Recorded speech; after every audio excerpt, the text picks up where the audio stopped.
kepada Allah. Jadi jujurlah kepadaku itu, ku di situ Allah ya, bukan ku seperti di lagu. Jadi jujurlah kepada Allah. Cara jujur kepada Allah, kita harus tanya, yang kita lakuin ini ada hubungannya nggak dengan Allah? Kalau ada, pasti Allah kasih keajaiban. Contoh, Zakaria.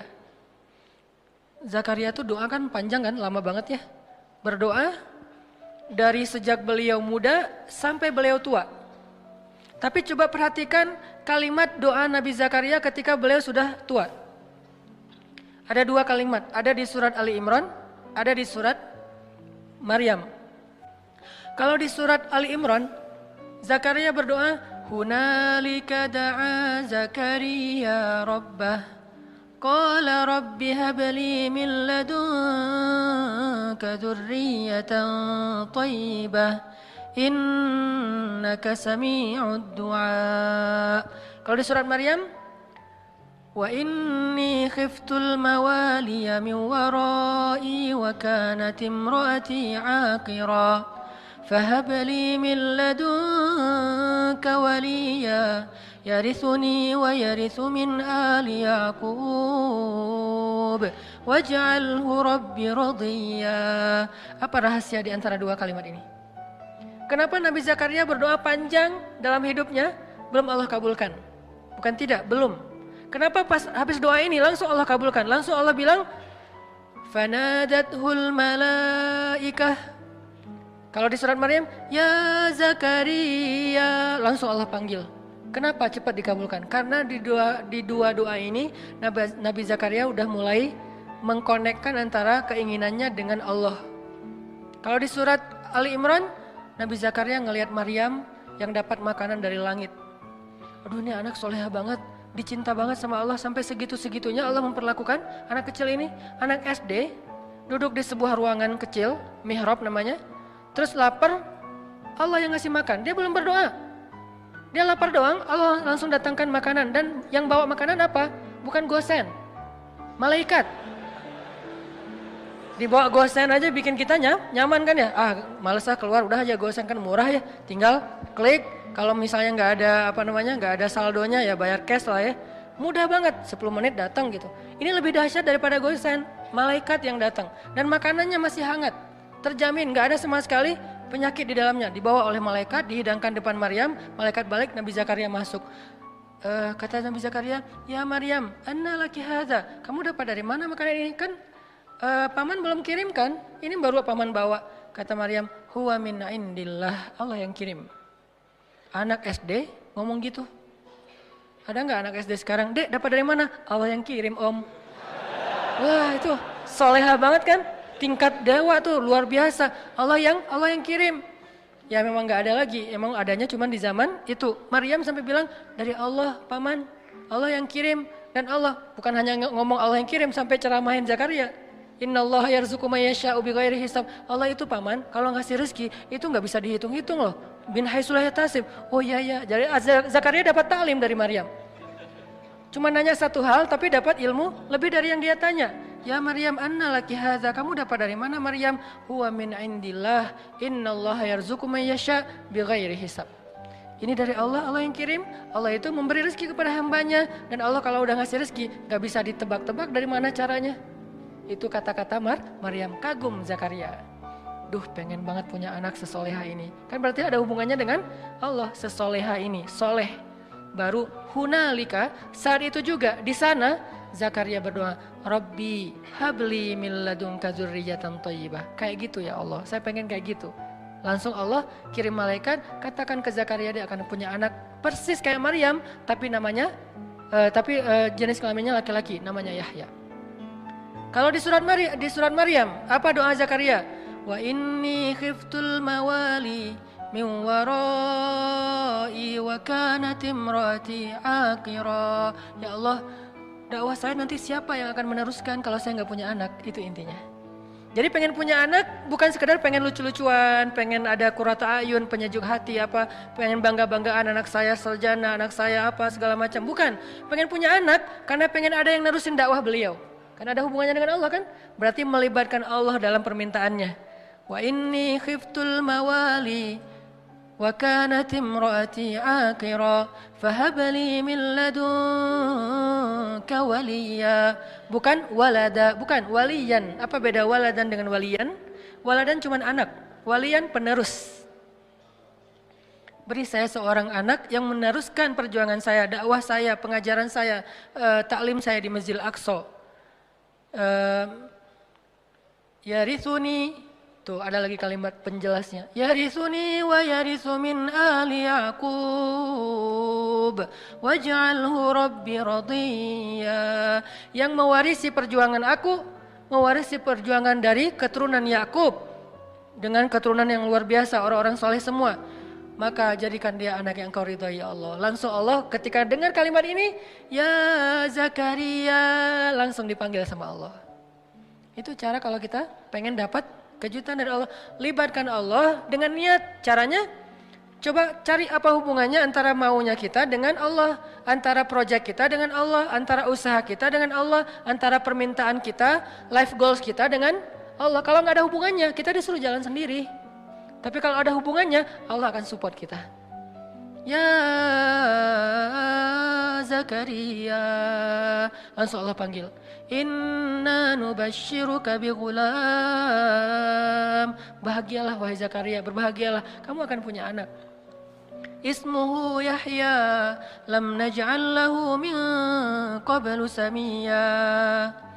وآتيناه الحكم صبيا وحنانا من لدنا وزكاة وكان تقيا وبرا بوالديه ولم يكن جبارا عصيا وسلام عليه يوم ولد ويوم يموت ويوم يبعث حيا. Spesifik, luar biasa nih. Dikasih dengan spesifik yang istimewa, bukan cuma nih anak laki-laki yang kamu minta, enggak. Allah langsung kasih tahu anaknya itu kayak gimana.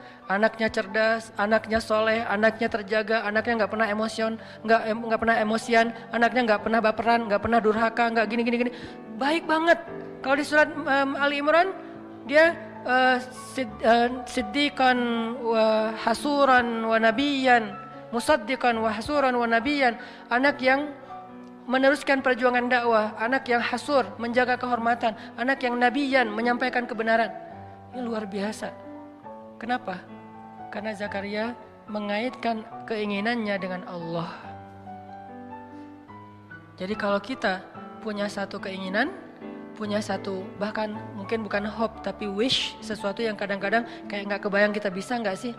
Gak masalah, make a wish, kita bikin sebuah harapan yang menurut kita mungkin gak susah diwujudkan, tapi ketika sebuah harapan yang kita anggap sesuatu yang gak mungkin, dilibatkannya kepada Allah, apa sih yang gak mungkin buat Allah? Apa sih yang sulit buat Allah? Bukankah semuanya itu ada dalam pengaturan Allah? Biyadihil mulk. Arti biyadihil mulk, semuanya itu dalam kekuasaan Allah Subhanahu wa taala. Terserah Allah mau diapain, caranya di sini. Faman kanat hijratuhu ilallahi wa rasulih, fahijratuhu ilallahi wa rasulih. Akhirnya para sahabat yang berhijrah dalam konteks hijrah, berhijrah meniatkan karena Allah.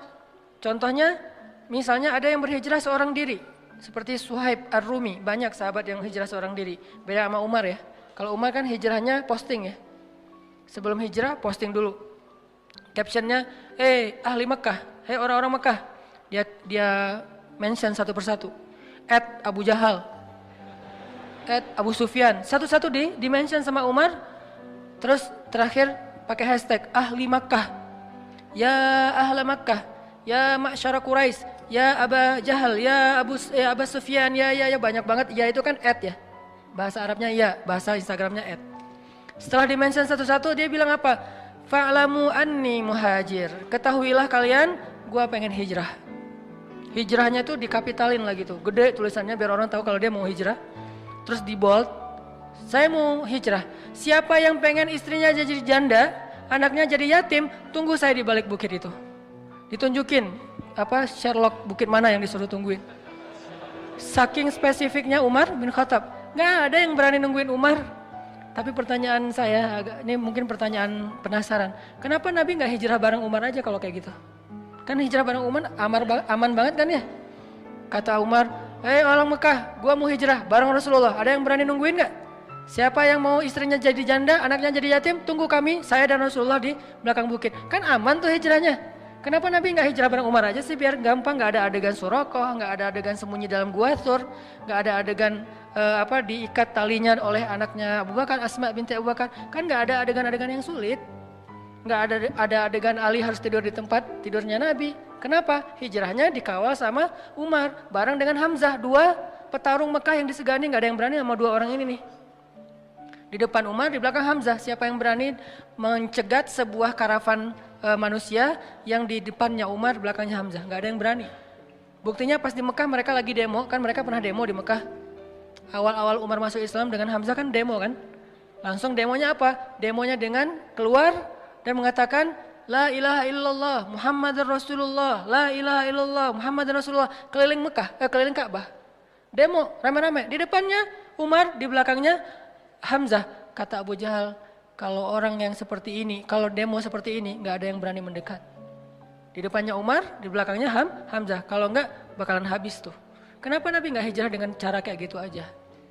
Kenapa hijrahnya pakai orang yang paling lemah fisiknya, paling lemah kaumnya, paling miskin hartanya? Abu Bakar itu orang kaya tapi udah jatuh miskin waktu itu. Ini artinya Allah pengen ngajarin kita tentang hijrah biar Allah aja yang terlibat, bukan Umar, bukan Utsman yang kaya, bukan Hamzah, bukan siapapun. Makanya yang ngebantu Nabi dalam hijrah itu Allah langsung.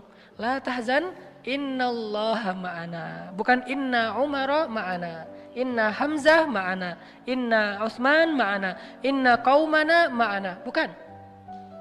Di situ Allah ngajarin kepada kita lewat adegan Rasul hijrah. Kalau kita melibatkan Allah, hijrah kita lebih aman daripada melibatkan manusia. Seandainya mau dengan logika kita, pasti Nabi akan hijrahnya bareng Umar. Umar tunggu dong, hijrahnya bareng. Kalau Nabi mengajarkan itu, berarti kita tidak dapat pelajaran hikmah, tauhid, akidah, iman, hadis ini dari hijrah Rasul. Nabi malah bilang, kalian hijrah duluan masing-masing. Umar hijrah, yang lain pada hijrah. Utsman malah udah duluan, walaupun kemudian balik lagi, duluan ke Habasyah. Akhirnya Nabi memilih Abu Bakar As-Siddiq. Ya Abu Bakar, nanti tengah malam masih pakai ikhtiar tengah malam. Kenapa nggak siang bolong? Kalau siang bolong konyol namanya. Tapi kan Nabi nggak akan dibunuh. Kalau Nabi nggak akan dibunuh, tapi kalau kita niru Nabi, kita akan dibunuh. Jadi Nabi tidak mencontohkan sesuatu yang nggak bisa ditiru. Nabi mencontohkan sesuatu yang bisa ditiru oleh umatnya. Kalau beliau gampang, beliau punya mukjizat. Kalau Nabi mau, Nabi Musa itu membelah laut. Nabi Muhammad lebih dahsyat, membelah bulan.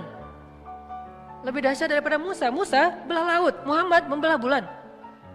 Sulaiman menguasai jin, Muhammad mengislamkan jin. Sulaiman jin dikuasai tapi tidak masuk agama Hanif. Ketika Sulaiman wafat, jin kufur lagi itu kan.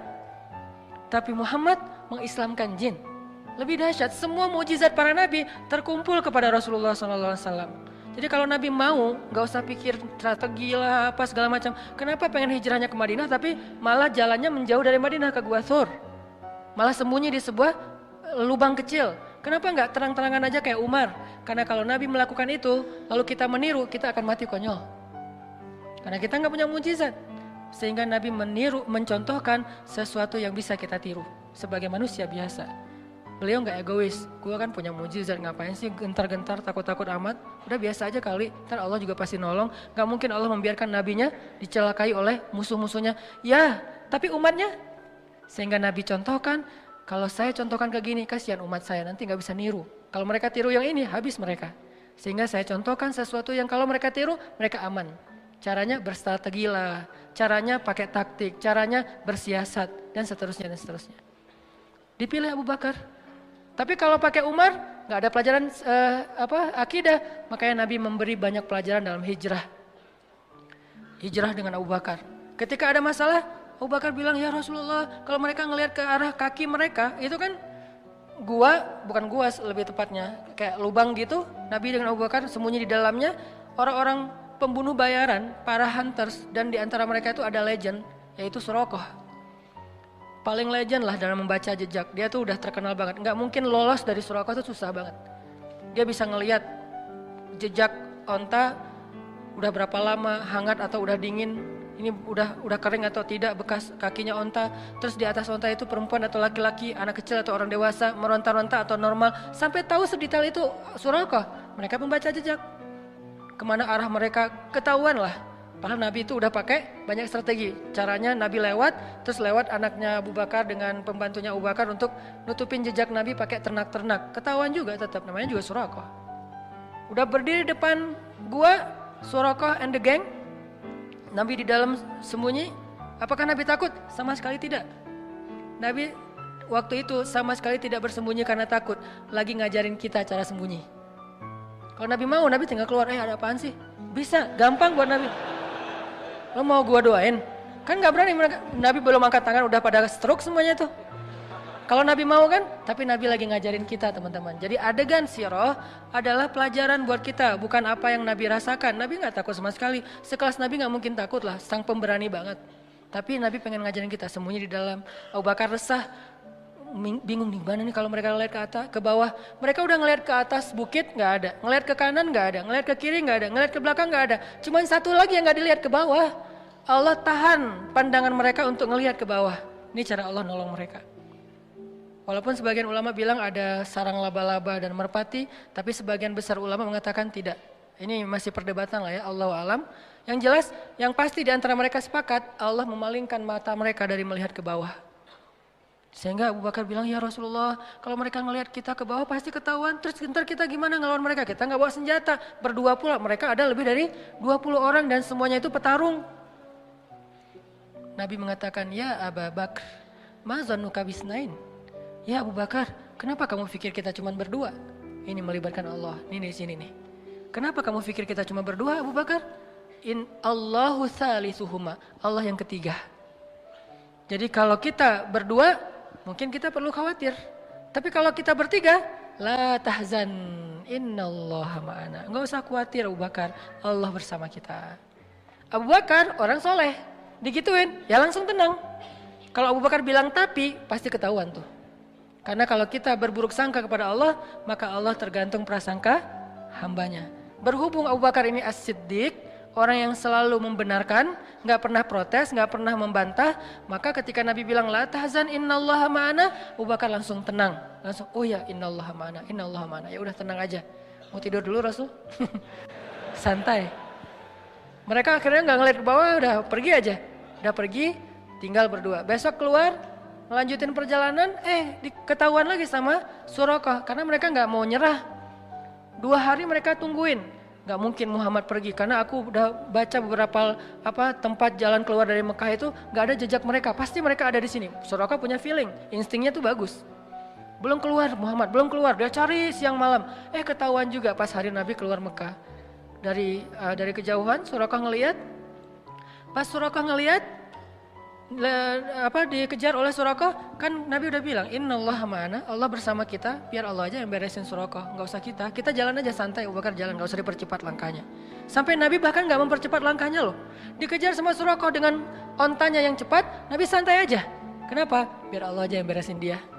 Ternyata Allah punya cara yang lebih indah daripada yang kita bayangin. Kalau kita punya teman yang tangguh kayak Umar bunuh Suraqah gitu kan? Umar pasti akan ngeluarin pedang. Kalau Allah tidak membunuh Suraqah, tidak menaklukkan fisik Suraqah, tapi menaklukkan hati Suraqah. Gitu yang paling indah. Makanya biarin Allah yang beresin urusan kita. Allah punya cara yang lebih smart daripada cara kita. Namanya apa? Min haitsu la yahtasib, yang tidak terduga-duga. Tiba-tiba Suraqah ontanya ngambek, nggak mau jalan, tiba-tiba kayak habis bensin gitu loh. Kenapa sih kok mogok nih onta gua nih? Onta Suraqah tiba-tiba mogok, padahal itu onta bagus banget loh.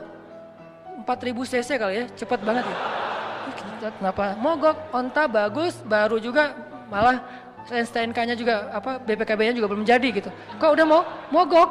Heran Suraqah. Akhirnya Suraqah turun, jalan, pas dekat dengan Nabi bilang, ya Suraqah, ma bika ya Suraqah. Kamu kenapa sih Suraqah gini-gini amat sama saya, kata Nabi. Suraqah gak enak gitu. Nabi itu kan orangnya kayak mempesona ya.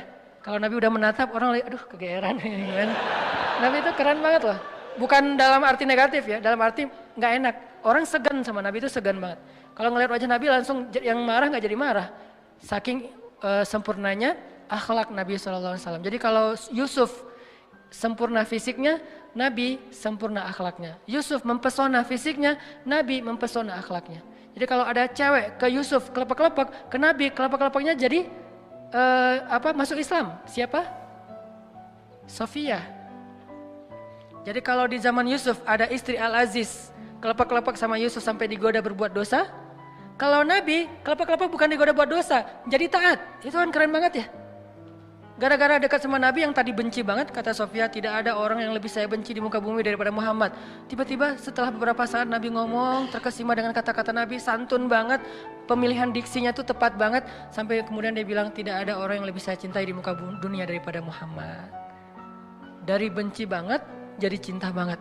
Langsung dia bilang, ya Muhammad, saya pernah mimpiin kamu loh, gitu ngomongnya. Tadi nggak ngomong, diam-diam aja, diam-diam baik. Sekarang, saya pernah mimpiin kamu loh katanya. Sampai curhat, saya pernah mimpiin kamu loh. Mimpi gimana? Saya pernah mimpi tiba-tiba di atas kota Madinah ada rembulan, sempurna, bulat, terang, jelas. Lalu jatuh ke pangkuan saya. Itu kan mimpi romantis banget ya. Jatuh ke pangkuan saya dan kata suami saya, itu maksudnya saya nanti akan dinikahi oleh engkau Muhammad. Tapi saya ditampar oleh suami saya. Ya iyalah, lo mimpi gitu cerita ke suami ya pasti masih mending ditampar. Wah ini bahaya nih, selingkuh dalam mimpi. Akhirnya Nabi Muhammad melamar Sofia karena emang Allah sudah memilihkan Sofia untuk Rasulullah. Saking istimewanya Sofia ini, karena orang yang menikahi Rasulullah itu bukan Rasulullah berhasrat ke dia, enggak. Allah yang berhasrat ke dia. Hasrat apa? Hasrat terhadap kesolehannya. Karena Allah cinta kepada Sofia, ya udah kayaknya enggak ada cowok yang pantas buat Sofia selain Muhammad. Cinta kepada Aisyah, nggak ada cowok yang pantas buat Aisyah selain Muhammad. Cinta kepada Ummu Salamah, nggak ada cowok yang lebih pantas buat Ummu Salamah daripada Muhammad. Jadi ini cewek-cewek yang di atas rata-rata, yang nggak mungkin nikah kalau nggak dengan Nabi Muhammad, akhirnya dijadikan istri Rasul. Kalau ada yang lain datang, nggak level. Buktinya apa? Fatimah juga kayak gitu. Ketika ditawarin ke Abu Bakar, gimana ya gitu. Tawarin kepada Umar juga kata Rasul gimana ya. Tapi pas Ali, Rasul langsung ridho. Kenapa? Levelnya hanya untuk Ali yang paling ideal, Fatimah itu. Begitu juga istri-istri Nabi. Nah artinya apa teman-teman? Surakoh, pas dilihat oleh Nabi, mabik ya Surakoh. Nabi ngomong gitu bukan, Surakoh, oh dasar lu ahli neraka apa segala macam. Enggak, Nabi enggak. Kamu ahli neraka, kamu apa, celaka kamu. Enggak, Nabi enggak pernah mengeluarkan kata-kata yang badhi, kata-kata yang rendahan. Nabi bilang, mabi kayak Surakoh. Surakoh langsung, jadi tadi pakai pedang terus langsung disarungin, disembunyiin belakang jubah gitu. Terus dengerin, Nabi bilang, ya Surakoh, gimana kalau misalnya kamu memakai mahkota dan jubahnya Kisra. Kisra Raja Persia, kata Surakoh. Ya Raja Persia, mau. Coba, Nabi dalam keadaan lemah, baru diusir dari kampungnya, nawarin baju jubah Raja Persia yang gak mungkin didapatkan kecuali menaklukkan negerinya. Kan ini gak make sense ya. Kayak gak logis gitu kan tawarannya. Abu Jahal kemarin nawarin, siapa yang membawa pulang Muhammad hidup atau mati, gua kasih 100 ekor onta. 1 ekor onta kalau onta yang dipakai ke luar negeri harganya 200 juta, kali 100 berapa puluh M. Kan, dan Abu Jahal punya itu, ada ribuan ekor onta yang dia punya karena orang kaya. Surakoh tiba-tiba lupa dengan tawaran Abu Jahal, langsung bilang, mau Muhammad, saya pakai pakaian jubahnya Raja Persia yaitu Kisra.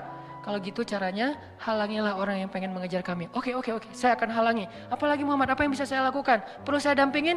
Gak usah, kata Rasulullah. Akhirnya Rasulullah melanjutkan perjalanan, Surakoh kayak tertegun gitu. Loh saya kenapa ya? Kayak habis dihipnotis gitu. Datang nih gengnya Surakoh, mau ngejar Muhammad.